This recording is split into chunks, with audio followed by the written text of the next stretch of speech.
खुश आयो खैर राग लगा पिया हुआ शुक्र आ मालिक साईं ता के 5 सालन में सा यादगिरी दा आई बाबा ना एड़ी गाल ना असा तो हमेशा ता जे दुख सुख में गड वया हाँ हाँ साईं बिल्कुल धोतार असा सा दुख ऐं सुख में हमेशा गड रहियो आहे।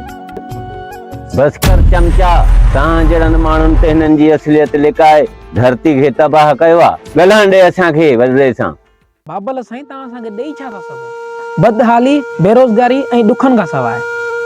न बाबा न हाने तो हुकुम कयो असा ता सा गड हो न बाबा। बाबा साईं ता हाने त असा गड आयो जो इलेक्शन जो टाइम आ 5 सालन में तवा काथे हो असा घर लुड़ी आ असा बच्चा बुढ़ी मरी गया असा तबाही थी भूख दे जडे रोडन ते वेठा हुआसी असा बच्चा लोड़न पा पानी में असा जो माल मता वो भूख में मरे तवा मल काथे हो न बाबा न एड़ी गाल ना आहे वॾरा बिल्कुल ईअं ई आहे उन वक़्तु तव्हां किथे हुया जॾहिं बारिश सबबि बरसात सबबि असांजा घर ड्राई पट थी विया।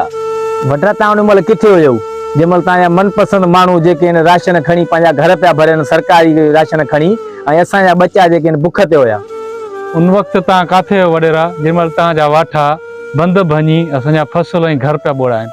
वॾरा मल ता काथे हो जेमल असा पंहिंजे बच्चे जा लाज पाणी में कढिया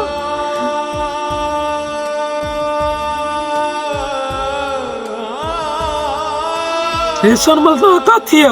काथे हो जॾहिं हिकु मजबूर मां पंहिंजे बच्चे जो पंहिंजे पुट जो लाश पाणीअ मां कढण जे लाइ बागारे रही रेशन मल तव्हांजूं गाॾियूं काथे हुयूं जॾहिं असां पंहिंजे मासूमनि जा लाश गॾनि गाॾनि ते पए ढोया। कहिड़ा कलूर ॿुधायो अव्हांखे वॾरा अव्हां त असांखे बेयारो मददगार छॾे हलिया विया। हाँ बाबा तो सच था जो असा सामान पंहिंजे ख़ास माण्हू जो ता ॾे ॼाराए मोकिलियो आ मोकिलियो हूंदो साईं तॾहिं त उहे तव्हांजा ख़ासि माण्हू जिन वटि गॾे गाॾो बि न हुयो अॼु रियो ते घुमनि पिया शायदि उन्हनि उहो सभु कुझु विकिणी पंहिंजा पेट भरिया। बिल्कुल समझियुसि मां या तव्हांजे दर्दनि जो दरमान थींदुमि या सियासत छॾींदुमि।